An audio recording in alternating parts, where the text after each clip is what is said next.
Whoa, nice graphics. I'd like to get my hands on that game.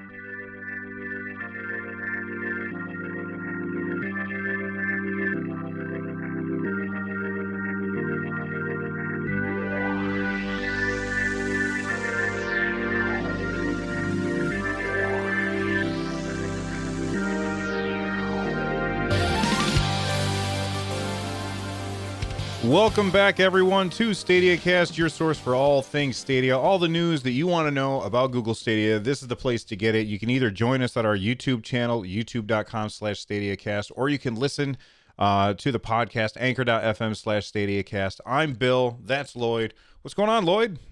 Not much, man. I can't believe Christmas is almost here. This December flew by. 2019 flew by. I think in part because of all the great video games we've been playing. So I'm ready to talk some Stadia today. Well, before we actually start to talk some Stadia, just a couple of things to let everybody know about. We record the show live on Sunday mornings at 10 a.m. Eastern over at youtube.com/Stadiacast. And if you want to directly support the show, one of the ways that you can do that is to be here live. And if you're here live, you can talk to us and use the super chat feature. It guarantees that we will see your message and guarantees we will reply to your message. You know, usually by the end of the stream, there's hundreds of people in here, and we just can't keep up with all of the chat. So if you've got questions that you want us to tackle at the second half of the show, if you have something that you want us to absolutely see, make sure to use that super chat feature. It really does help out. And you can now join us, become members on our YouTube channel by clicking on the join button that's down over there underneath Lloyd's face on the video. All right, Lloyd, what have you been playing, man? We always start out with the state share. What have you been playing? I've been playing actually a fair bit. We had questions last week.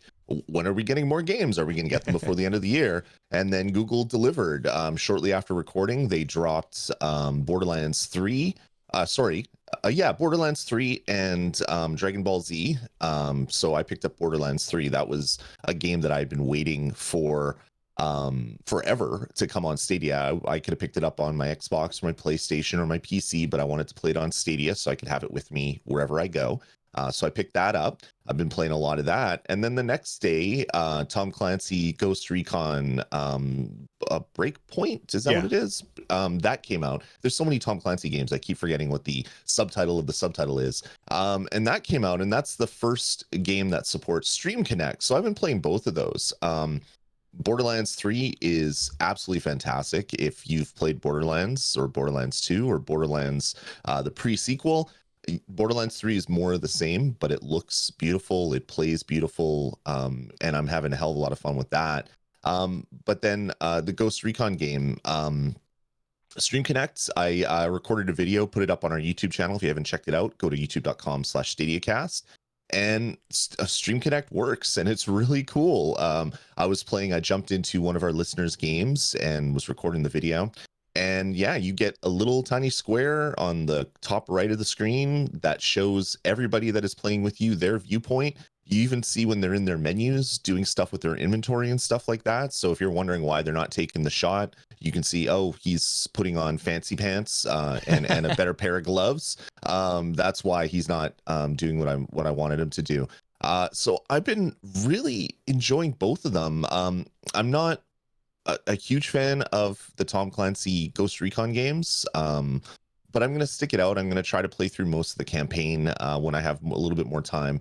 But it's really cool to see some actual features that could not be done anywhere else that are only on Stadia. I know when I posted that, someone said, hey, but Grid has more race cars on the screen than in the race than any other platform. And sure, but that's not really a Stadia exclusive. If you had a next-gen console, you could probably have that as well. Stream Connect, I just don't know how that would be done by any other piece of hardware. Captain J Pixel in chat is saying it would be cool if Grid could render the scene from like a helicopter view, and you could have that as a picture-in-picture. That would be really cool, and that would be not necessarily what is it? What's it called again? Where you see the other people's screens? I forget. Stream Connect? Stream Connect, yeah. It wouldn't quite be Stream Connect because you're not seeing what another player's seeing, but it would be a cool thing that I think would be very interesting in a racing game. And how do you feel about the Stream Connect? Did you feel like when you were playing that it was useful? Not super useful, but I wasn't in a big tactical battle. I know that if I was planning a mission with some friends and we're like, okay, you take points, okay, mark that guy, I'm taking the guy on the right, my right, you're taking the guy on your right, whatever that is. They could see my screen to see the person that I'm aiming at. I think that would be useful. I was actually looking behind me for my PSP, the old PlayStation Portable, because I remember racing games. Sony showed off a feature where you could actually put your PSP in front of you, and that was your rear view mirror. And it would render the rear view mirror to your PSP, and then have the game would be on your television. So you'd have your, I think it was on the PlayStation 3, I want to say. Okay. But you'd have your PSP, you'd connect it to your PlayStation, and that would be your rear view mirror. And they could do something like that with Stream Connect, but with other viewpoints, not necessarily your rear view mirror. But I don't know. It's a cool feature. Like all cool features, like the first time you have waggle control on the Nintendo Wii, it's a little janky. The first time that PlayStation 3 came out and you had kind of like the accelerometer in your controller, you had I'm blanking on the name of the game, but you could throw your hats and you could steer it with your controller, and it's like, that's okay. But the first kick of the can is always kind of odd, and then it gets better as things go on. So the first kick at Stream Connect is okay, but I could see that it'll be done better in the future. The actual images on the screen are just so small. It's almost hard to make out what is in there. So it'd be nice if there'd be a way for the game to figure out when, if they're just in their inventory, it could shrink down. But if they're actually like aiming down sights, it would get bigger and you could actually see what they're doing on your screen. Something like that would be really, really cool. Don't you feel like that would be distracting to have the little box grow and shrink all of the time? I don't know. Like, I want to see different implementations of it. It might be distracting. Maybe have it as a toggle where you can toggle it on and off. Right now, the only option in Ghost Recon is you turn Stream Connect on or Stream Connect off. There's no additional features for it. So if you turn it off, you don't send your screen, you don't receive anybody else's screen. So it'd be nice if there was maybe a little more. I don't know. I guess a few more options or a little more customization that we could do with it. But I could see that games coming in the future that are built around this as an idea will be able to use that a little bit, I guess a little bit better, let's say. But overall, I was impressed. I didn't know that it would be quite so real time. I mean, I assumed because you're just pulling in the streams from the cloud and dumping them on your screen, but you always, this is such new technology, you don't really know. And I was pleasantly surprised with how it looked. Whether it's going to be useful in Ghost Recon for me, I don't know, because I don't know if I'm going to get super tactical with a bunch of my buddies. But it'll be interesting to hear other people talk about it that maybe they played Wildlands, say, and they have a squad that they played together for the whole game, and now they're going to jump into this one with Stream Connect and see if it makes their game play that much better. See, the thing that I get excited about for Stream Connect is, this whole idea with Ghost Recon Breakpoint, where you can see what your other people are doing. That seems cool. But the thing that I think would be much more interesting is what they showed when they actually announced the feature for the first time, is how they had, okay, this person's doing this person's doing that, but then there's this one person who is like they have like the overlord view, and they can see what everybody's doing, and they can interact with it in another way. So Lloyd, can you remind me how many people are in a squad in Breakpoint?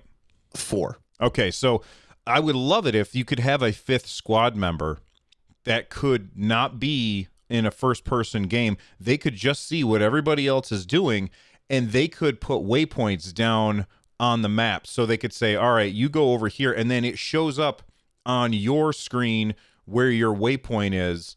Kind of like how in Apex Legends you can ping stuff and it shows up on everybody's screen. I think it would be amazing if you had like the four little boxes where you could see what your teammates are doing, and then a map in the middle, and you could say, all right, go here, go here, go here. That would be really amazing. Now, yeah, there was a game that did that. I'm trying to remember what the name of it was, but you would have the squad commander that would be able to direct like aircraft carriers and things like that, and also see where everybody was on the map, and it'd say, okay, A company, go over here and ping the map. They could do that with Stream Connect, and it would be seamless in real time and higher fidelity. Yeah, I want to play that game, Bill. I don't know what it would be called. It would be Bill's Army of the Future.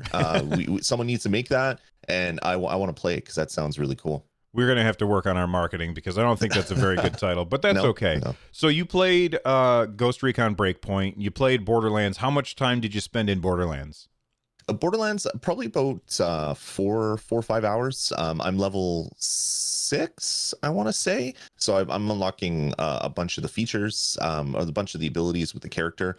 Going through the main starting area, just doing all of the different quests and whatnot. All the fetch quests and shoot people in the face quests. Actually, the one quest where you have to shoot a guy in the butt to get extra credit was interesting because Borderlands. But yeah, I really like it. I need to spend some quality time with it because I've been playing in like 30-minute chunks. So I'll do a quest. I'll spend 30 minutes doing a quest, and then I turn it off, and then I come back later and do another quest. Spend 30 minutes with it.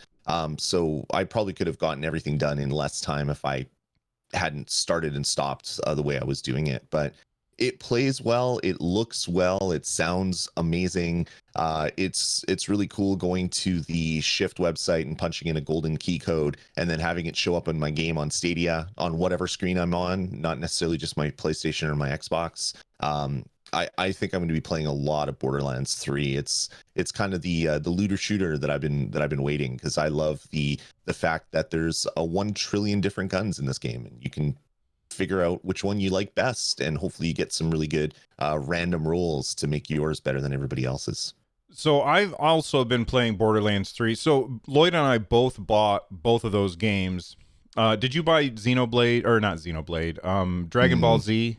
No, not a fan of those games. Yeah, I've never played one of those games, and I've never watched the cartoon, so it didn't have any draw for me. But we both bought both of those games. I played Tom Clancy's for about a half an hour, 40 minutes, and I was like, nah, this is not a game for me, and so I ended up returning it. And I have to say, returning a game on Stadia is super easy and fantastic, and I love it. I do wish that in the app that it would say you can play this game for 20 more minutes before you can't return it anymore. Right now, It just says you can return it, or you can't, or it doesn't say that at all. I think that would be an improvement, but it was very easy to return, and I like that. I also been playing Borderlands, but I've only played up to the point where you get a car, and it was just enough for me to say, okay, this game is really good, and I'm going to have a lot of fun with it. But I've been focusing all of my time on Darksiders Genesis, which is absolutely fantastic. Also really difficult, and I've kind of forcing myself to not lower the difficulty because I'm an idiot. But overall, I've been having a ton of fun with that game. I finished chapter 13 I finished chapter 13 last night. I'm in the middle of chapter 14 right now. I think that there's 16 chapters, so I'm really close to the end. And so if we look at my percentage of games finished on other platforms and compare them to percentage of games finished on Stadia, I'm like way up there, because when I finish Darksiders, I will have completed 2 of the 4 games that I've played. I got a 50% finish rate. And if you, amazing. If anybody ever watches any of my content, you all know that I just don't finish games. I never finish games. I get too easily distracted. But so far, Guilt and Darksiders Genesis have just been so compelling that it keeps bringing me back. And the longer that I play Darksiders Genesis, the more that I like it, especially the mechanics. I feel like they did a bad job explaining the mechanics of the game as I was playing, because I'm almost to the end of the game and I'm just really starting to understand how things work. Maybe it's because I skipped something or because I streamed it, and whenever I stream something, I miss almost all of the exposition and explanation because I get focused on interacting with chat and stuff. But I've been having a blast, and I gotta say that Strife, like I keep going back and forth. Do I like Strife more or do I like War more? And Strife all the way. Yeah, Strife is fantastic, but War is also really, really good, and I can't decide who I think is more fun to play as. That being said, I'm going to give a piece of advice to people out there. Change your ammo type often on Strife. So, like, I will switch, because what I've been doing for most of the game is you can have these two different ammo types as Strife at any point. You can have regular ammo, electric ammo, lava ammo, etc. It's like a bunch of different ones, right? And what I was always doing is I was putting normal ammo on my trigger, and then I would use the other ammos as my bumper. And what that ended up doing is kind of forcing me to always use my normal ammo, which never runs out.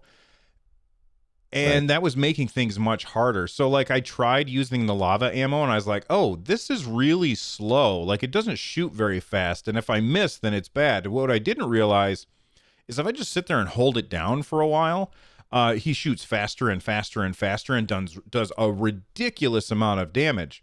So what I've started doing as of like 2 days ago, well, maybe 3 days ago, is I will now put, like, depending on what I'm fighting, I will switch up the ammo type, and that has completely made the game a lot easier. Plus, if you're running into problems against the bosses, there's an arena system where you can go into the arenas and just fight wave after wave of enemy, which will give you the souls that you need in order to unlock stuff. You still need to go through the story mode in order to get the boatsman's coins. I think I'm saying that right. The boatsman's coins in order to upgrade stuff, but it really does make it easier going into those arena systems. It's really fun. I'm loving that game, and I'm almost done with it, and then I'm going to go deep dive on Borderlands 3 because I want to do some looter shooter stuff. We have to do some co-op with Borderlands 3 for sure. Absolutely, and we should stream it right here. Yeah, I agree. Going back to a point that you made earlier about not wanting to drop the difficulty, can I give you a little spoiler or a little bit of advice from this old man over here? I'm old. I don't have enough time, and I want to cover a bunch of games. I play every single game that I start on easy, and I have no shame about that. So I'll crank everything down to the easiest mode just so I can make my way through the game without frustration, because there's nothing worse than wasting 2 hours trying to beat a boss when I look at my playlist of games that I want to play to talk about on Nintendo Pulse or here, and I can't get to them because I'm fighting the same thing over and over and over. I just turn everything down to easy, and I've been doing that for a few years, and oh my god, it makes things so much better. Yeah, so it's funny you bring that up, and this is not really about Stadia, but it's about that general idea of game difficulty. I kind of had a conversation like this with Bobby, the Nintendo guru. He came on an episode of 143 Pixels, and he was talking about The Last of Us. That was the game that he chose to. And if you haven't subscribed to 143 Pixels, I'm going to do a shameless plug right now.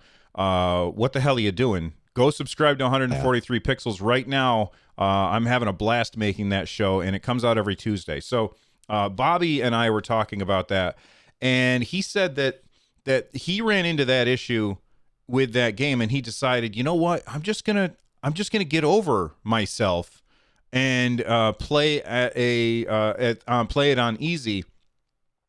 And I did that same thing that he did with games years ago, where I ran into this same issue where I was playing games and it was too hard and I couldn't finish it, and I was just like, forget it. I'm just gonna play it on easy, and I'm gonna finish the game actually, and I'll have fun. And for some reason, with Darksiders Genesis, the normal mode is really hard, but it's also fair. Sure. So I feel like when I die, I'm like, oh my God, like I was so close. And if I lower the difficulty, like part of me is going to know, I probably could have beat it the other way. Whereas if I'm playing something else, I would say, oh, this is just way too hard. I'm going to put it on easy and I'll be fine. With Darksiders Genesis, I feel like I'm at the right level. It's just hard enough that I have to struggle for it. And if I made it any easier, I probably wouldn't enjoy it as much. And I think that says a lot about how well balanced the game is. That being said, good God, there is a lot of stuff on the screen at once when you are fighting certain bosses. And it can get a little frustrating because you're like, I don't have anywhere to go. Like, there's no safe place anymore. The whole screen is covered. What am I supposed to do? And eventually you figure out what you're supposed to do. And, you know, I was fighting this one boss over and over. I think it was last night. And I went to the Discord, runjumpstomp.com/Discord. I went to the Discord and I said, hey, is anybody on? I need help with this boss. And there were a couple people who were like, yeah, but I can't right now, maybe later. And I was like, all right, I'm just going to go and do an arena or two and come back and fight the boss. And that worked for me. But, you know, if I keep running into issues with the last two chapters, maybe I'll lower the difficulty. But I think I can do it. I really do think I can. Yeah, I used to do that a lot when I was a trophy hunter and an achievement junkie. I would play on the hardest difficulty because getting the platinum or the 1,000 gamer score was usually tied up with beating the game on the hardest difficulty. When I kicked that habit, I was able to crank things down to easy without feeling any guilt. And yeah, I have no problem if maybe I'm playing on a version that is easier than what the developers intended, because there's that conversation is I want to play with the vision of the developers, and I don't. I want to play and beat the game and enjoy the experience and the story and roll the credits and then move on to my next conquest. So but I see both sides of the argument for sure. As do I. And we would love to hear what you guys think. Leave a comment in the comment section down below here on YouTube. Or you can get a hold of us on Twitter. Let us know what do you play games on? Do you play on easy, on medium, on hard, on crazy? I guarantee 99% of people are going to be like, I play on the hardest difficulty, and they don't. They don't, but they're going to say that they do. But of course, there's going to be some people that do, and they'll say that.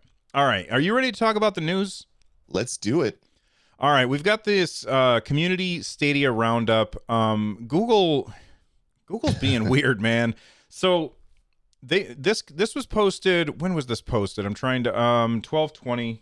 Yeah, I'll say so. 2 days ago, this was posted from Grace from Google over at their community.stadia.com, and it's very, very confusing how they're doing this. But they've got Stadia updates, right? Yep. And they said lots have been happening this month. Hopefully, you've caught our Stadia save point update on the keyword covering the last Stadia updates, including all Chromecast Ultra devices received an update for Stadia compatibility, giving you access to another TV of Stadia to play on, a second Buddy Pass for founders coming this holiday season, and new games coming to Stadia. And we've got two more updates for you here on the community. And Lloyd and I were talking about this before the show, and we were like, okay, so you want us to go to Save Point, you want us to go to Community, you want us to go to Reddit, you want us to follow you on Twitter. How many places do you need to post different information? I can understand if they posted the same information to every place and just said, here's a copy of the post, here's a copy, here's a copy, here's a copy. But it's like they're putting some information here and some information here and some information here, and it is very confusing. So Lloyd, you said that you had something that you wanted to say about this. What was it that you wanted to say? Well, I got two things I want to say. First, I expected you to make your joke that you do all the time, but you didn't. I don't remember. Dog, I heard you like blogs, so I linked a blog on my blog so you could read a blog while you read a blog. I fully expected you to do that, and I'm quite disappointed in you, Bill, actually. I apologize, everyone. But it was funny because I read the Stadia save point thing, and I'm like, oh, okay, that's where they're going to update us monthly. This is great. This is awesome. And then the next day, they update us on another thing, and it's just... I feel I don't know if you've ever seen the movie Office Space, but I feel I feel like Peter, and people keep running up to me and saying, "Oh, did you not get the memo about putting a cover letter on your TPS report?" And it's like, no, I got the memo. I just forgot. I feel exactly like that. Like everyone's like, "Hey, have you seen the Stadia update over here?" I'm like, no, I saw it. Oh, but over here, did you see that Stadia update? Yes, I got it. The messaging is just a little all over the place. Very soon, we're going to see Lloyd dragging a Chromecast Ultra out to a field and beating it to death with a baseball bat. Yes, I gotta film that. That would be great. But I don't know. I guess it's good to have more information than less information, but it's coming from all over, and it's actually kind of endearing and kind of like, oh, look at over there, look at Google, they're trying. Not that that's not an insult to Google, but they're so new at this, giving us information the way that other game hardware manufacturers or console manufacturers have been doing, that they're trying to get their feet under them and try to figure out the best way. So it is kind of interesting from a, I don't know, looking at Google as a community standpoint, how they're I don't know how they're attacking this problem of getting the information out, but it's everywhere. And I think back to like last week when they're like, yeah, we're doing too many daily updates. We're not going to do any more daily updates. Expect an update on Friday. This is on Monday. And then we got an update on Tuesday and on Wednesday. It's just like, what are you doing, Google? Come on. But again, that is also cute and endearing. And I see Grace from Google's avatar and I go, oh, Grace. Okay. But yeah, it was really weird, man. and you know what? We're not complaining that they're telling us information. Mm-mm. We're just we think that they could be more efficient about it and take this information, put it in. Somebody in chat said, I don't know where they said it. I lost it, but they said basically put it in one place and then every place else just put a link back to that one place. Yep. And I think that would be the best way. And so that when they did that Stadia save point, I was like, okay, they're going to do this save point probably every month. So I anticipate that we will see Stadia save point in January. And guess what, everybody? I'll make a video about it as soon as one comes out. Every time there's a Stadia update, we're going to be putting information right here on our YouTube channel. And then we will, of course, round all that stuff up and put it in the audio show on Sunday. But so they're going to do that Stadia save point every month, I assume. Every week, I'm guessing. Actually, I feel like the community roundup is just whenever they feel like they have enough to make a blog post. But what I think would be better is, go ahead and do your community post. Anytime there's something new, just post something. Anytime there's something new, don't wait for a bunch of stuff. Anytime there's new information, post it there. And then do a tweet about it that links to the community post. Put it on Reddit that links to the community post. They post that same information on Reddit. They don't link back to the community post. And then the save point should be, this is what happened that month. For them to do, like, they were like, hey, look, we just did a save point that didn't include some information that we're putting in this one, is just really confusing. Anyway, it wouldn't be an episode of Stadiacast if we weren't criticizing Google for their communication, and then on one hand, and then on the other hand saying, but man, Stadia works so damn well, because it really does. I'm having a blast with it. I've been playing it on Wi-Fi. I've been playing it on Ethernet, and I've been having a blast, and I haven't really touched my Switch very much at all because I've been focusing all my time on playing Darksiders and the other games that I have on Stadia. All right. So that's the community update. Do you want to talk about achievements, Lloyd? You did a video on that.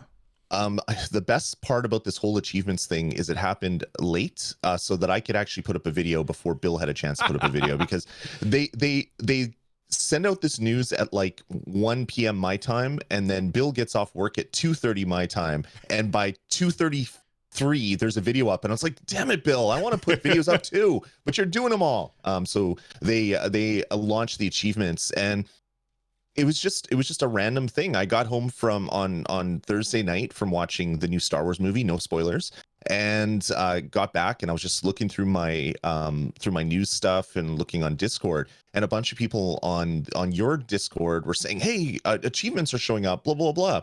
So I went and looked into that, and if you went to Stadia on a web browser, you could open up you click your icon and then hit hit your name, and that brought you to another page, and it showed your achievements. You could click an achievement list, and you could look at all the achievements that you've gathered.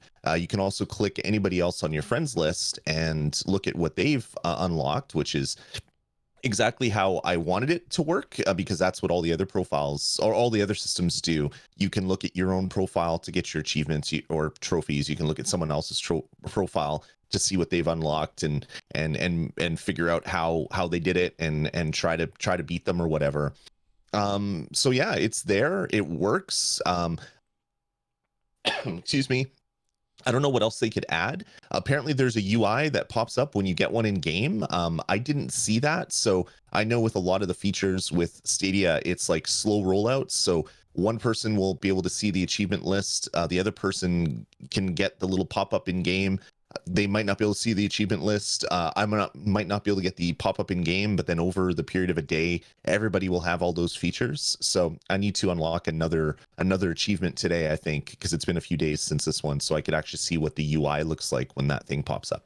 So I have seen the UI. Last night I was playing Darksiders, and I got an achievement, and I think that it was the first achievement that I got since that's the wrong button.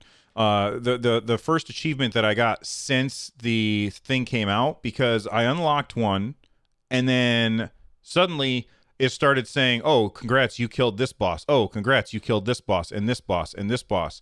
And so it started listing all of the, or not listing them, but it was like a pop-up. You know how you get a pop-up, Lloyd, when you are getting a friend request or something like that? Yeah. Yeah, it's basically the same exact thing. It just pops up on the top, and it says, like, I feel like there was like a little avatar for the achievement, and then it said what I achieved. But I had killed a boss in the game, and then I started getting a bunch of achievements from that game. So I think that, once it's unlocked, you're going to get them one at a time. But the first time that it happens, you're going to get a bunch of them.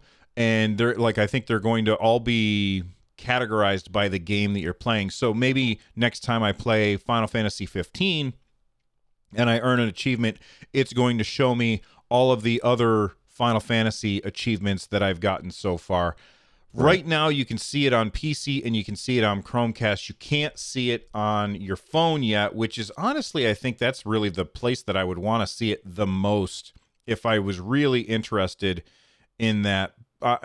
Again, I'm very happy that you did the achievements thing, the video for the achievements thing, because I don't care about achievements that much. It just doesn't occur to me. I don't really think about it, but I know that you used to be like an achievement hunter. You would go out and buy games that had trophies in them, and you would say, all right, I want this game because it's easy to get 100 trophies or whatever it is. For me, that holds absolutely no draw at all. I don't care. It's a nice add-on. I did see somebody had, and I should have grabbed this for the show notes, but somebody had left a YouTube comment. They said, I think I speak for everyone when I say that they need to have a score like related to the achievements. And I said, well, you don't speak for everyone because I don't care. But I bet you there's a lot of people out there who do agree with them that you got to have a score related. How do you feel about that? Do you think it's important to have this idea of, oh, this is worth 10 points and I have a score of 100,000 because I'm so much better of a gamer than you or something? Yeah, I think it is important because you get that on PlayStation. You have your trophies, you have gold, silver, and bronze, and then you have your platinum. And you can look at someone's profile and say, oh, that person's gotten 10 platinums, or this person has 90 platinums. Okay, so they complete a lot of games. This person doesn't.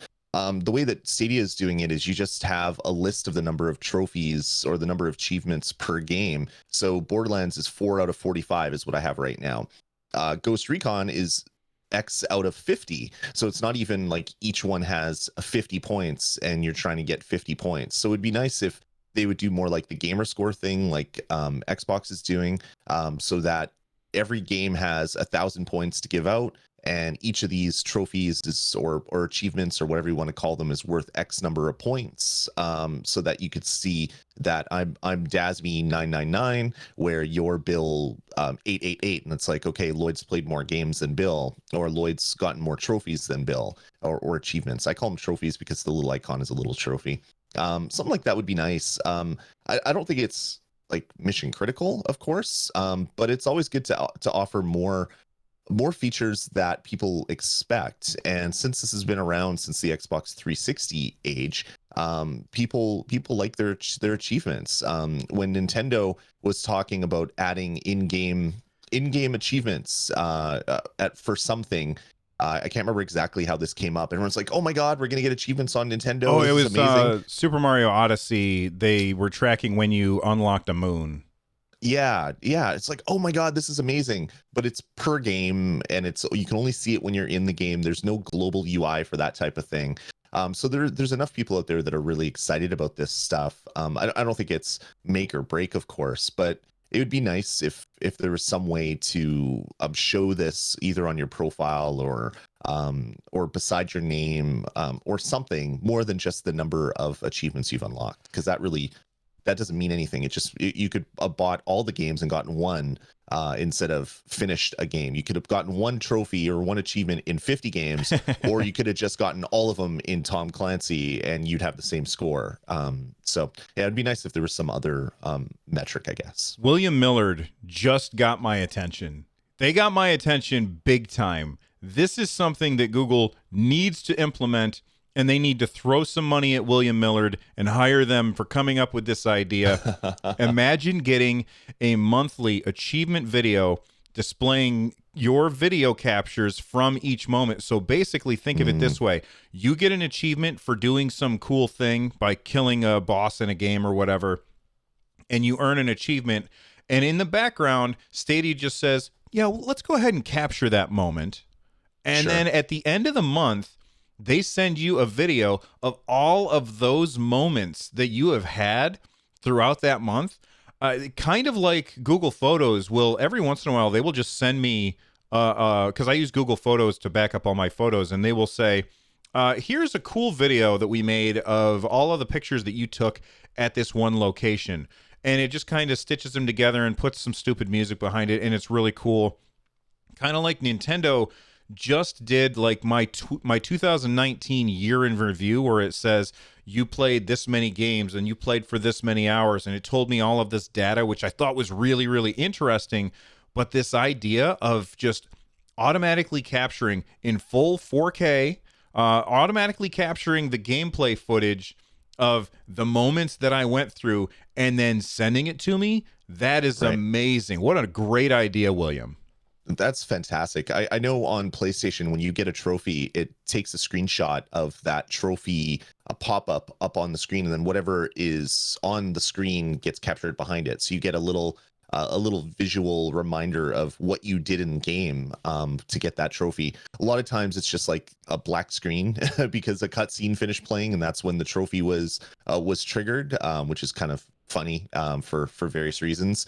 But yeah, capturing like 10 seconds of video after you or a couple seconds before, and then 8 seconds after a trophy pops, that would be fantastic. And then yeah, like you said, bundle them together. Google has all of our data, and they have a potential to store all of our play sessions and get at this stuff and then give it to us that way. Another cool thing that PlayStation does, which would be nice to see on Stadia, is when you beat a game, not every game, but some games, Sony will say, hey, congratulations, you finished The Last of Us. Here, download this theme, or here's this cool screenshot that you can put as your phone background. Having more communication with the user that way would be a really cool thing for Google to start doing for a lot of the games. I 100% agree. And also capturing those moments from a specific game. When you finish the game, they could take all of those moments together and just send you a YouTube video of your stuff that's a private video that's only for you. And if you want to share it out to people, you can. That would be fantastic.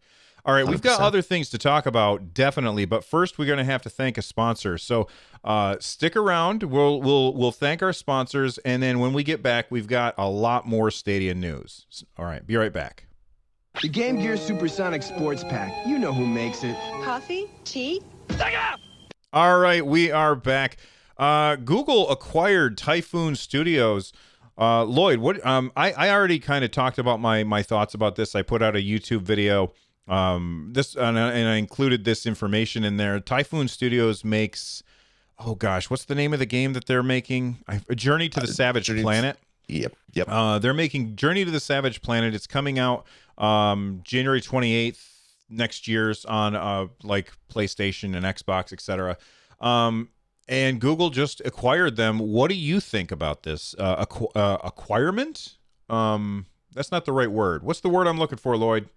No, yeah, acquiring acqui-hire, some people say, because you want to hire a specific team, so you buy their company and then you gain that talent.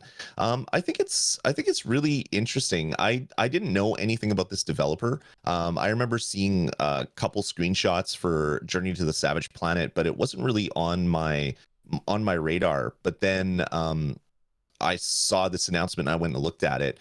And the game looks really interesting. It looks like a super colorful, I don't know, it's kind of like a No Man's Sky sort of. It's kind of like a third person or I guess an action adventure where you're exploring a savage planet and you have to do things, but it looks super colorful. It looks almost like Borderlands-y with like all the bright colors and things like that. There isn't the cell shade thing over top of it.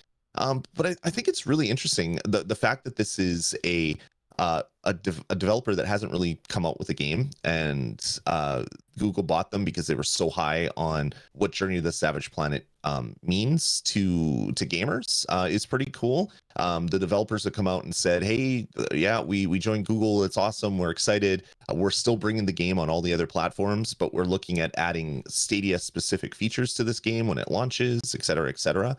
I think it's really interesting. And Oh, we lost him. Something happened with his Discord, and I'm sure that he will be right back. Oh, did I just hear you, Lloyd? Yeah, I'm here. I'm still here. All right. Well, we lost your picture, so go ahead and keep talking, though. Yeah, I don't know what that is. I can't find a crash as to why that is happening. It's so bizarre. But yeah, like it's really, really, really interesting that they would go and hire a developer that really hasn't made a game, but it just shows that Google's doing kind of what people have, or what the industry's done for the past 12 months, where Microsoft went out and they bought a whole swath of game developers. So a whole bunch of different studios to work on Xbox properties. And then Sony said, well, we're going to do that too. And they bought a few developers as well to work on Sony properties. And then now you have Stadia doing the same thing. So I guess maybe it's a good time to have a small indie development house. Maybe one of the big companies will throw a money hat at you to come join them and develop games. But yeah, it's really interesting that Google is in that place now, that they see where Stadia is going to be in 6 months, 12 months, 24 months. And they're like, okay, we need this developer to release their game here and then work on all this other stuff that we have planned. And I think that that's important, what you just said, where Stadia is going to be in 6 months, in 12 months, because a lot of people are only focused on what is it going to be like, what is it like right now, and they are ignoring the fact that it's going to be free next year. And I think that that's really important. But my big question, not necessarily to you, Lloyd, because I didn't give you any time to think about it. I didn't mention this ahead of time, but what game or what development studios would you like? And I'm talking to the audience right now. What development studios would you like Google to go out and pick up right now? I think that would be really, really good for everybody. It's a good conversation starter. Now, obviously, you know, there's going to be people who don't really understand what I'm talking about, and they're going to say things like Nintendo or Xbox, or that's not what I mean. We're talking about people who make games that are independent studios, and it would be amazing if Google would go out and buy them, kind of like how Xbox spent the last year saying, all right, we lost this console generation. Let's go out and buy as many studios as we can so we can bring all of these games in-house and have a bunch of exclusives. So which game studios would you guys like to see Google pick up? And that's my question to To everybody out there, leave a comment, a message in the comment section down below. Do you have any that spring to mind, Lloyd? I'm terrible with names. It's my one failure as a human is I have to meet someone like 50 times before I remember their name. And it's the same with like names of companies and things like that. I have a really hard time remembering the names. I can remember like screenshots and game names sometimes and things like that. But off the top of my head, I can't think of a development studio that I'd love to see them acquire right now. People in chat are seeing Team Cherry, Kojima, Tequila Works, in order to give them a bigger budget. Tequila Works cool. makes sense. I mean, they made Guilt. I loved Guilt. Anyway, so keep those suggestions coming. Google's going to have some competition. We're not talking about xCloud. We're talking about Tencent. And if you don't know who Tencent is, then I don't know what you're doing, because they got their hands in everything. They got their hands in everything. I was at the movies to go see Star Wars, no spoilers. And I went to go see Star Wars, and sure enough, during the previews, they were showing things, and they like Tencent logo would be there. When you boot up a game, a lot of times you're going to see that Tencent logo. They have their fingers in all of the pies. Well, this came to us via gamesindustry.biz. I always forget to pluralize that, but gamesindustry.biz, and it says this month Tencent has soft launched its Tencent Start Cloud gaming service in China with a handful of PC titles. So the titles that you're going to be starting with are Fortnite, Path of Exile, NBA 2K Online 2. Does that mean, is NBA 2K, is that like a sequel to NBA 2K? I don't even know. I've never heard of that before. Yeah, NBA me either. 2K Online 2. Maybe it's like a new online league coming. Yeah, no idea, man. All right. Well, the reason that I put this in the show notes is because Fortnite is listed there, and I know what's going to happen is that everybody is going to say, "Oh, that's it. Fortnite is never going to come to Stadia," and I don't think that's true.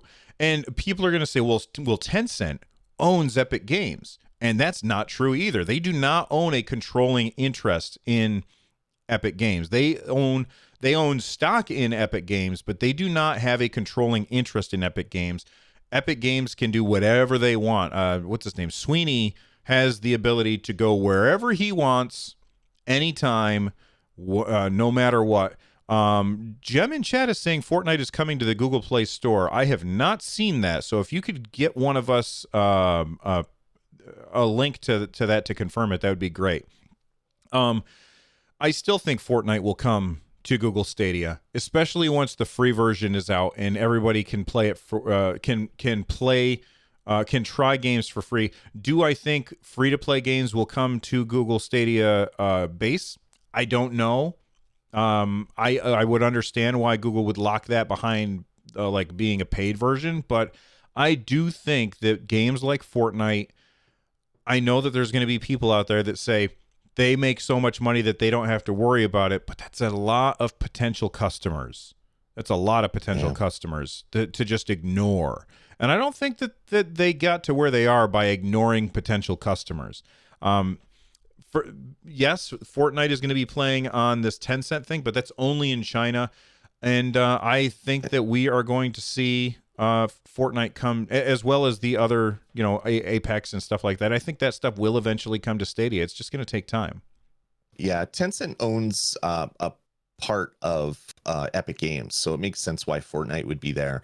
They own like a 20% stake in them or something. Mm-hmm. So it makes sense why that would be coming. I want to say that Fortnite will be on Stadia, but I just don't know how Google's going to monetize a free game to people that maybe didn't have to buy anything to play it. Like they haven't given us any idea of how that's going to work yet, and I do hope that at some point it is going to work. I'd really love to see Fortnite so I could play it looking amazing with mouse and keyboard controls. But yeah, back to Tencent. They own so much of everything, whether it's game developers, whether it's movie studios. They're just a huge force from China, and it'll be interesting to see what happens. I really hoped that Epic would partner with Google to bring anything that you buy on the Epic Game Store would just be playable in Stadia immediately, and have some sort of back end deal to allow that to happen. That didn't happen, and Google did their own thing. So this streaming service from Tencent could throw a wrench into the streaming future for a lot of the companies that are focusing so hard on it right now in North America. Now, Jem sent us a story about Fortnite coming to the Google Play Store, but I can't do it without making Lloyd disappear from the screen. So, Lloyd, if you could find that and bring it up, that would be awesome. I'm just going to respond to one thing. What's that? Sure, go for it. I just want to respond to one thing that Lloyd, we stupid delay. I just want to respond to one thing, and that is the idea that Fortnite and other games from Epic Games won't come to Stadia. Or this idea of free-to-play games aren't going to come to Stadia. You have to remember that those free-to-play games make a lot of money. They make tons and tons and tons of money. And if you buy the stuff for those games, Google would take 30% of every sale, and that's where I think a lot of it would come. On the other hand, there's a lot of people that play that never pay, and that's something that they have to balance as well. So it's a good argument or discussion to have. What were you going to say, Lloyd? Yeah. Well, now I have another thing to say. I never said that they won't ever come. The one issue that I see with free-to-play games is all of a sudden 1 million people want to play a game at one point without giving Google any money. Right now, there is a gatekeeper, and that gatekeeper is going and buying one of these guys and getting that code to play on Stadia, and then taking your buddy code and giving it to someone else, and then your second buddy code and giving it to someone else. So Google knows that, say they made 200,000 of these packages that have a controller and a code. Well, now it's up to 600,000 people that could play at once. When they release Fortnite comes to Stadia, say, well, immediately you have millions of people that want to jump in and play, and Google might not have 1 million blades or 5 million blades. The Star Wars event that happened in Fortnite last weekend had 5.4 million people watching at once. I don't know if Google has 5.4 million blades for people to jump in. So I'm not saying they won't come. I'm saying that there's a hardware limit right now that is going to prevent them from just saying, yep, any free-to-play game, go play it. In the future, that is definitely a possibility, but there's a definite hardware cost right now for Google. Whether they make 30% off of people buying V-Bucks or not, there's still that hardware issue that is going to keep them from doing that right away. Absolutely. And one of the things that they could do is they could say, the people who get to play first, you're waiting in line if you don't pay for the Stadia Pro. And I would feel fine with that, because of course you have to be able look, there's two ways that they could handle it. They could either say, if you want to play a free-to-play game, you got to pay for Stadia Pro, or you have to be in line if you don't pay for Stadia Pro. And I think either one of those is a fine solution. And I look forward to all of the angry messages that I'll get in the comment section down below. All right. Did you get that thing about Google? So Fortnite coming to the Google Play Store is just so that you can download Fortnite on your Android phone without having to go through Epic's website. It's nothing to do with Stadia right now. No, I knew that, but that was a battle that they were having, and a lot of people were pointing at that and saying, see, that because of that, we're never going to get Fortnite on Stadia. Well, now we've got Fortnite coming to the Google Play Store. It seems like they're talking, and that's a good thing. All right, we were going to talk about Rockstar Games, but we've gone really long, and so we probably can't. All I'm going to say real quick is that Moonshiners is now available on Stadia. That is the DLC, I guess, for Red Dead Online. And that came out December 17th. That came out on other platforms on December 6th. I'm sure that, that 10 days, people are going to say, finally. But I don't think that really is worth a finally. All right. At the second half of the show, which this is not going to be as long as the first half of the show, without a doubt, we always talk about the things that people either super chat in or tweet in So we'll start with the super chats because we always start with the super chats because those are the people who are directly supporting the show, and thank you very much. We got a bunch of super chats throughout today's show. First off, Jordan, thank you very much for your super chat. I want to thank Eric and founders of Stadia, as well as Joel Thompson and Captain J Pixel for their super chats. Brett sent in a super chat, and they actually put a comment with it, which is something you can do. They said, "Thank you for creating a great show. It has been very helpful and informative in your first look videos. Do you think you should emphasize that there's no download or install on Stadia?" And they're specifically talking about me because I say download all the time. I was like, oh, I downloaded this or I downloaded that. And that is just a force of habit that is going to take me time to break. I understand that I didn't actually download the game when I said it, and thank you for the feedback. I'm going to try not to say download, but it's tough for me not to say something that I've been saying for a very long time. I guess I'll say I purchased and returned instead of downloaded and deleted because you get the idea. All right. Lloyd, I sent out a tweet and they said, or asking for people what they wanted to hear us talk about on this. And obviously we can't hit all of them because we got a bunch of things came in. So first off, I want to say, Captain Logan, who is a good friend of mine, and he's on an upcoming episode of 143 Pixels. He says, with streaming content and being platform agnostic, how will Stadia compete with PC game sales like Steam Origin, Good Old Games, and Epic? What do you think, Lloyd? Do you think that Stadia needs to worry about competing with those, or do they just need to focus on being another console? And don't at me about it being a console, people. I think Google needs to kind of stay the course and just do their own thing. Obviously, they're in competition with Xbox and PlayStation and Nintendo because they are a console. They're more a console than a PC, a PC architecture thing where you go to Steam and buy your game and play it.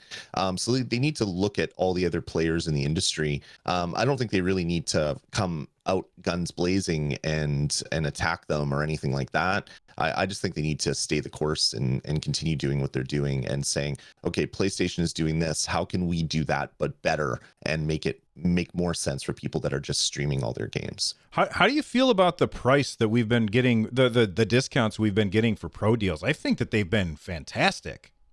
What I really love is we got Borderlands 3 and Ghost Recon, both games that have been out for a while on other platforms, and we got like a 50% discount on Ghost Recon and like 33% discount on Borderlands. I love that. I'm used to being a Nintendo in the Nintendo world where we get a game that is 2 years old and it's $80 in Canada or $60 in the US when it launches. It's like, I could buy this game for $5 right now on the PlayStation Store. What are you doing? The fact that these games launched with a discount is fantastic, and if they keep this up, well, I'm just going to keep my pro membership going just to get the discounts. Justin Lindholm, sorry if I butchered your name, buddy. They did a super chat. They said, when Stadia base version comes out next year, do you think multiplayer games will be free to play, or do you need to be a pro member to play multiplayer? And we have a definitive answer on this. They have specifically said multiplayer is always free, and that's one big difference between the Xbox, the PlayStation, and Stadia, is that you are not paying to play multiplayer. You're just paying for better resolution and some possible discounts, which I agree with Lloyd. The discounts have been fantastic. I've been I was really nervous about how the discounts would be at the beginning, because they were like really good, and I was like, oh, but these are their Black Friday deals. They're not going to be this good afterwards. And then come into December to have them be that good of a deal, I was like, awesome, that's fantastic. But thank you, Justin, for that super chat. Any reaction, Lloyd? No, yeah, I mean, I think Superhero came on and said that that's not something that they're planning in the future. So I think that's as definitive as you can be for that. Let's do one more tweet that people sent to us. Anthony Talcott said, I would like to hear you guys talk about how Google can communicate better with the community. Do you want weekly updates even for the small stuff like game bug fixes? How should they move forward with advertisements?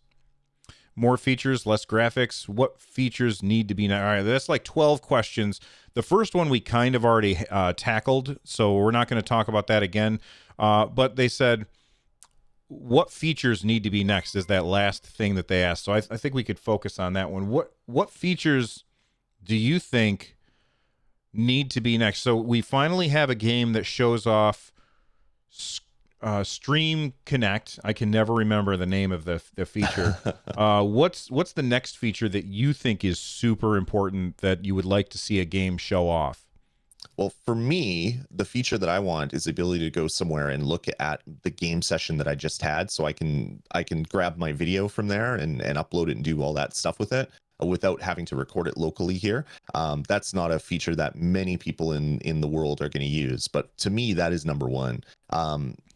For everybody else, I do think that the most important feature to come is the ability to be watching a stream and then have a button pop up and say play this game, and click it, and then that person is playing and they've joined your multiplayer session. I know that is a feature that developers have to add to their game, and because it already exists. According, if you play the Worm game, you can do that in the Worm game, I guess.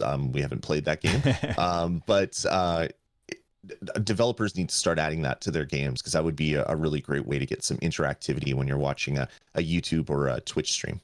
Absolutely. I agree that that's a good one. For me, the most important thing would be state share.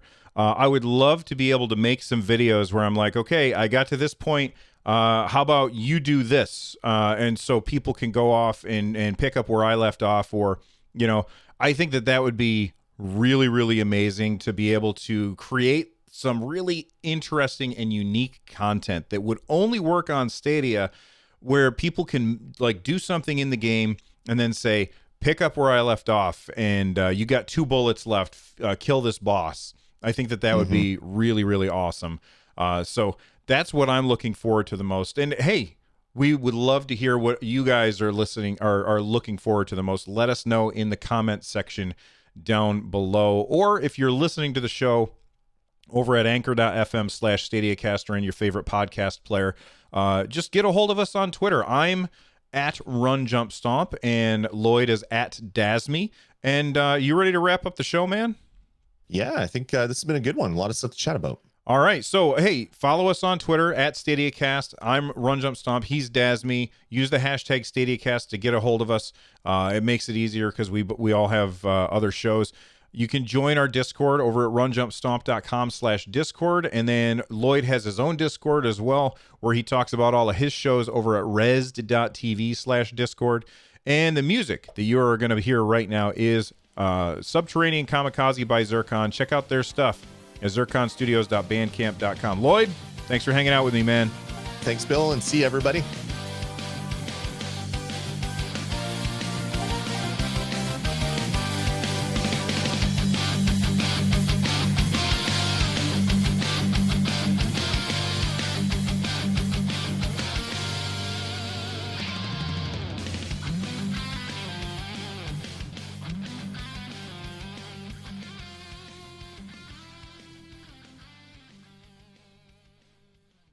There we go. We did it.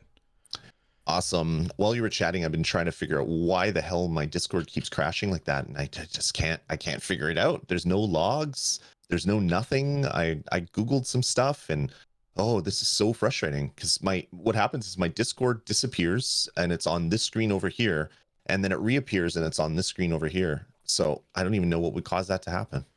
Do you have a thing that, what's the word I'm looking for, that changes?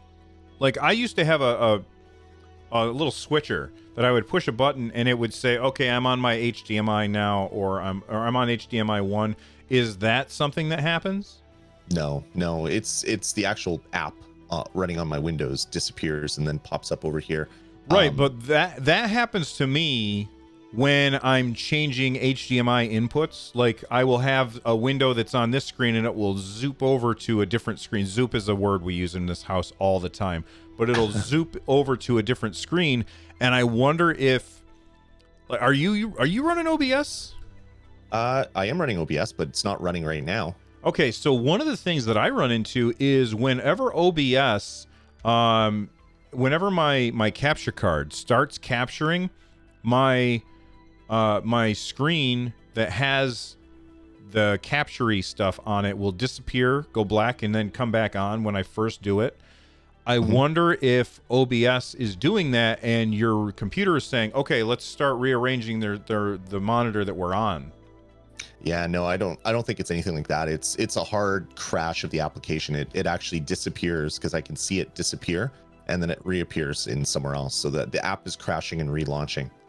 But there's no crash log. Like you look at the Windows Event Viewer, there's no error messages. It doesn't appear that Discord themselves writes an error log. Not that I can find anyway. So I just submitted a support request. Hopefully we can get this sorted out, because it started happening about a month ago, and I can't see many other people talking about this, so I don't even know what the heck is happening. Yeah. Hey, there's like 253 people watching right now, which is awesome. And we got 67 likes. If you guys could hit that like button, it would really, really help out. And while I'm waiting for people to do that, I think I'm going to find a buddy pass. And I'm going to tweet out a buddy pass. So go follow at Run Jump Stomp Lloyd. Do you have a buddy pass that you can tweet out as well? Not right this second, no. Okay. Well, Lloyd, are you going to try and tweet one out later? I could definitely try that. There you go. All right. So, follow at Dasme, Dasme. He's going to tweet a buddy pass out later. And if you don't have one, I'll send you one to give out, because I've got a bunch of them. But I've got a buddy pass right now. I'm going to tweet it out. And if you don't follow me already, go follow me at Run Jump Stomp. Turn on notifications so that when I tweet stuff, you'll see it. And I'm going to tweet it out right now. Let's see. I'm going to take this and I'm going to turn that into a number sign. The number is a number. I should do the octothorpe. There we go. Is a number. Exclamation point. Want to try. That's what it's called. Don't laugh at me. It's called an octothorpe. You're the only person that calls it an octothorpe, though. Yeah, but I'm right. I love it. You are right, but it also has different names. That doesn't mean everybody else is wrong. Except if you're doing something in math and you call it a hashtag, then you're wrong. You're 100% wrong. But yeah. If you're doing something in math and you call it a hashtag, then your math teacher's going to throw an eraser at you. Actually, exactly. They don't have erasers anymore because they don't use chalkboards. They're going to throw a whiteboard at you. Yeah. Okay. The number is a number.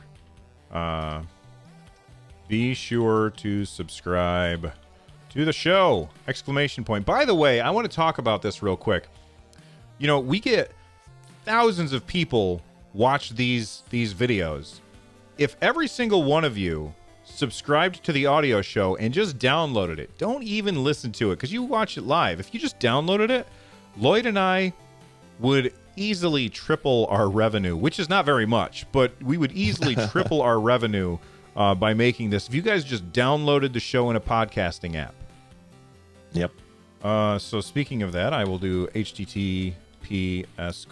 Actually, I don't need that, do I, on Twitter? Anchor.fm/Stadiacast. All right, I'm going to tweet it out in 3, 2, 1, go. Good luck, everybody. I hope you get it. Awesome. Hey, Lloyd, how was your first experience with Borderlands 3? For me, it lags a bit too much when using analog sticks. Oh, really? Fabian in the chat room. Oh, that's surprising. I don't think I've ever experienced any lag other than I've gotten a few hitches, but I think that's a server-side hitch, not like a lag thing where it's taken a few seconds for textures to load in or things like that. I run into that when I pick up a gun for the first time. So when I pick up a gun, it'll go, oh, and then it's fine after that. And it's really not a big deal. I've been playing in like the middle balanced mode, I think. And that's 1080p, 60 frames per second. And it is smooth as butter, except for when I pick up a new gun, it just goes, hey, I don't know what to do for a second. And then it's fine. But I haven't run into any issues where it feels laggy at all. Interesting. But I haven't played it very much. This is hilarious. So I'm I'm getting rid of my voicemail line for Nintendo Pulse.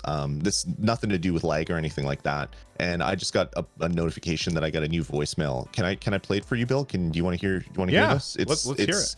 It's not. It's perfectly family friendly, but I think you're gonna get a kick out of this one. Hi, I wanted to leave a voicemail for the Switch Nintendo Pulse.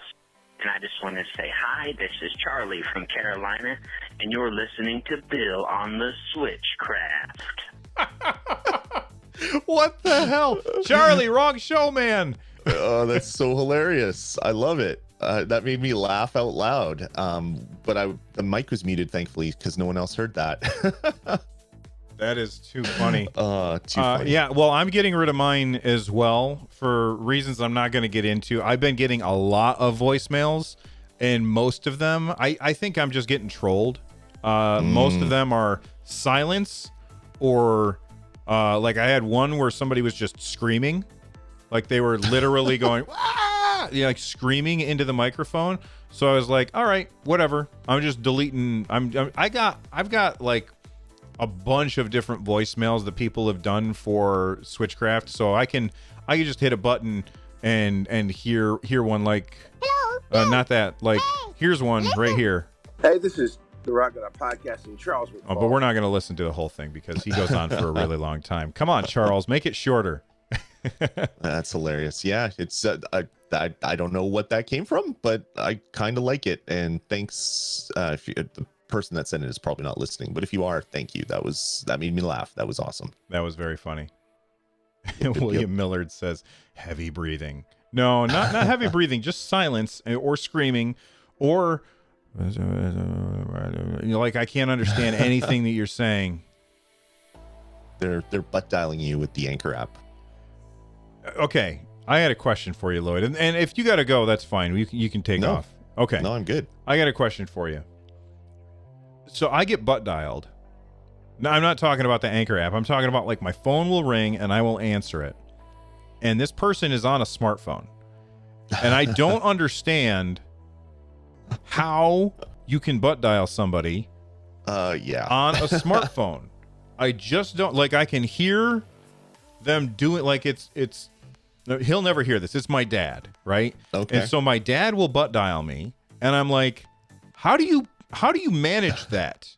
Like, because there's like 4 things that you have to do in order to dial a phone number on an iPhone, and he still manages to do it. And so I will hear him like sawing something or working in his, because he's a woodworker, and so he'll be doing a bunch of woodworking stuff, and I'll get a voicemail that is him just like running a bandsaw or something, and I'm like, what is going on?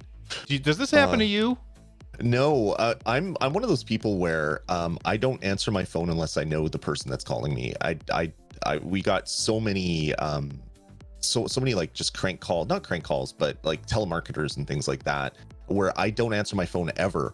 But if it was my dad or one of my family members was calling me, I would definitely pick up. And I don't think I've ever been butt dialed. What it probably is he takes his phone and then he just goes like this and puts it in his pocket with the screen on, and he has like the screen stays on for a long time and then touches his pants or whatever and somehow hits the last person that called me. Maybe he's on like the recents thing, and then he somehow touches through his pants and then makes a phone call that way. I only say that because I've accidentally turned my light on a bunch of times when my phone's been in my pocket, just because I put it in my front pocket and I guess I touch it or whatever. That would be about the only way I can think of someone butt dialing you with a smartphone, because that is a really hard thing to do. I agree with you on that. All right. I was just curious. Well, hey guys, it seems like Lloyd wants to hang out and talk some more. Is there anything else that you guys want us to talk about? We could talk about the other things that people tweeted at us. Is there any more super chats we can go through? No, we got them all. Got them all? All right. Yep. Trying to bring up the tweet. Where is it?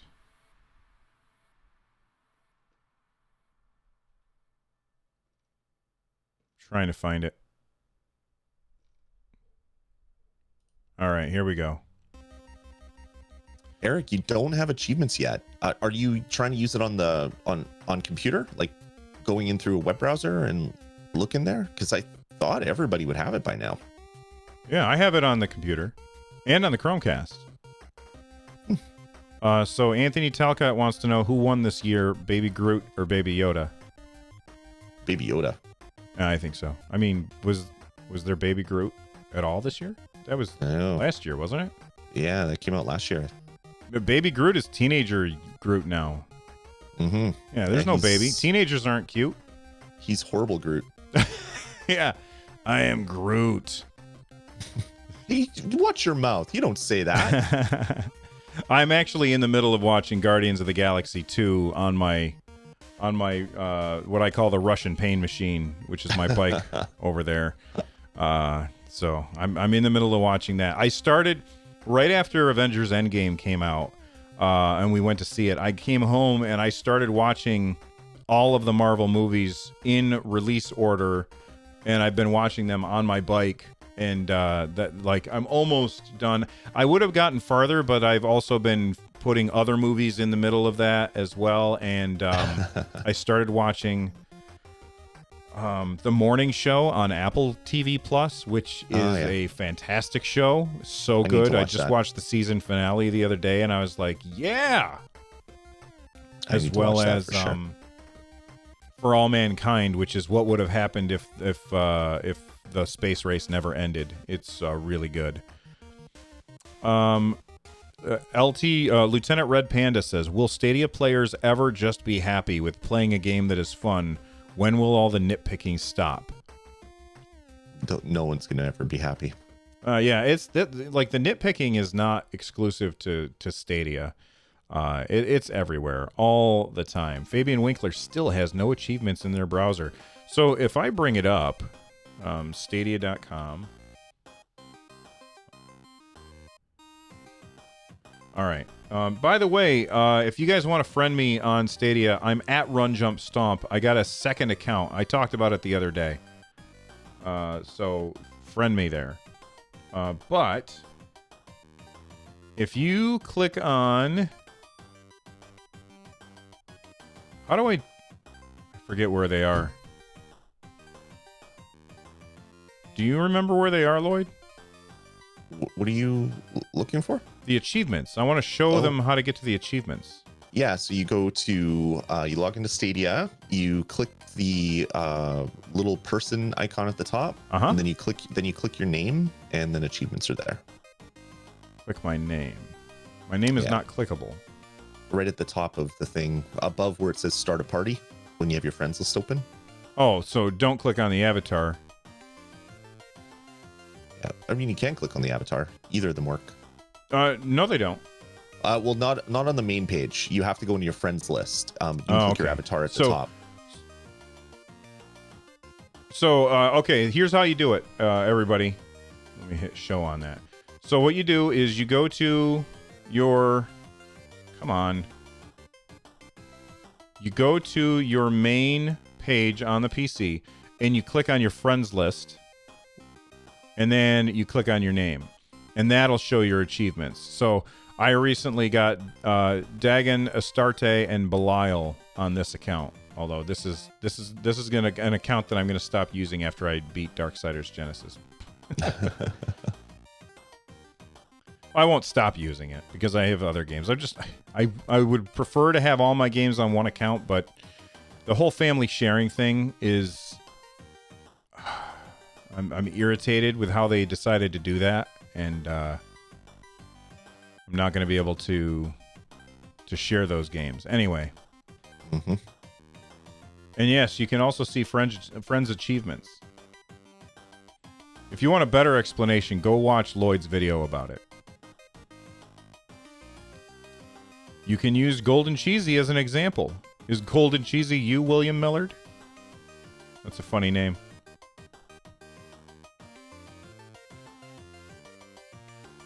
Anyone need help on Red Dead 2? Okay. Resolution is no big deal for me. I mainly care about all my games are a minimum of 60 frames per second. I do prefer 60 frames per second over 4K any day of the week. It would be nice to get both, but I'm not too worried about it.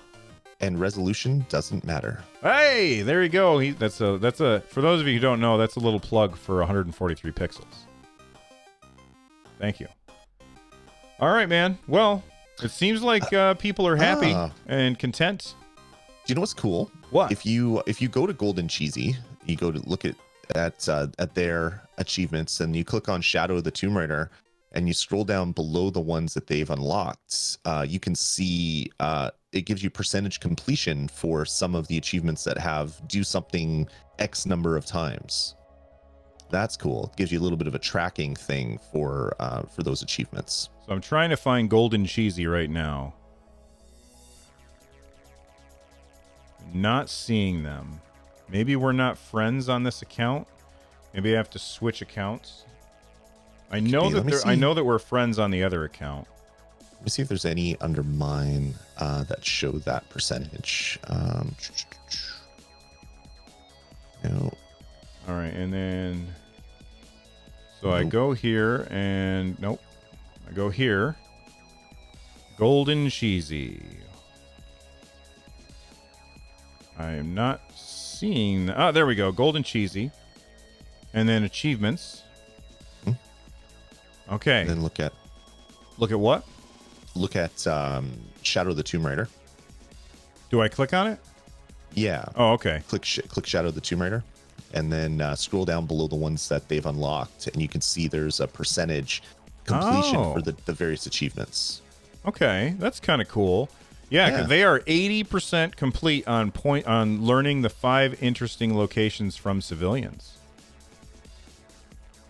That's cool. So it's a pretty full-featured achievement system. They just need to come up with some sort of scoring mechanism, and then I think that would be what most people want from achievements. They want to be able to say, hey, I'm X on Stadia, and I have this much gamer score on Stadia, and this much on Xbox, and this many trophies on PlayStation. That's very cool.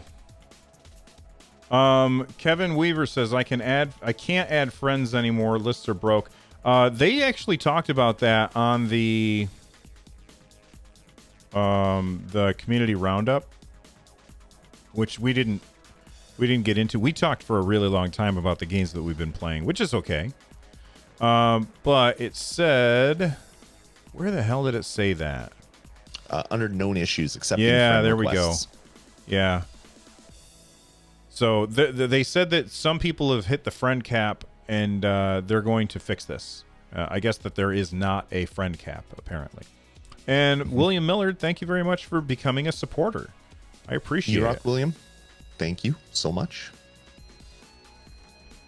All right, man. Are you ready to get out of here? I am. I got a big old stack of Christmas gifts to wrap and get ready for the holidays. I want to wish everybody that's watching a Merry Christmas if you celebrate. If not, Happy Holidays. Enjoy the time with family and friends. And we'll talk to you before the new year. So I don't have to wish you a Happy New Year yet, but hopefully everybody has a good next week, whatever holiday you support or celebrate. And if you don't celebrate any holidays, that's fine too. Funny story. I had a friend come over to my house once, and it was Christmas Day. It was my apartment, and we had walk-in privileges at each other's apartments. And he just walked in, and it was Christmas morning, and I looked over and I go, "What are you doing here, man? It's Christmas morning." And he goes, "Santa? Well, I'm a Jehovah's Witness. I don't celebrate that." And I was like, I had no idea that they didn't celebrate Christmas or birthdays or any of that stuff. So I was surprised. I felt like kind of a jerk too. But anyway, thank you guys for hanging out with us. Whether you celebrate or not, I hope that you have a good week, and keep subscribed. We're gonna post some stuff here. I'm sure that there probably won't be a lot of news this week, but I might do some live streams here if I have extra time. And same with me. I'm planning on some streams over the next. I want to beat a bunch of games over the holidays. I'm off for the next 10 days or whatever. So I have my sights set on a bunch of games, including some stuff on Stadia. So there'll definitely be some streams for me, and maybe Bill and I can get together and figure out a time to do some co-op on Borderlands 3 and then stream that stuff as well. Absolutely. See you, buddy. Have a good one, everybody, and see you, Bill.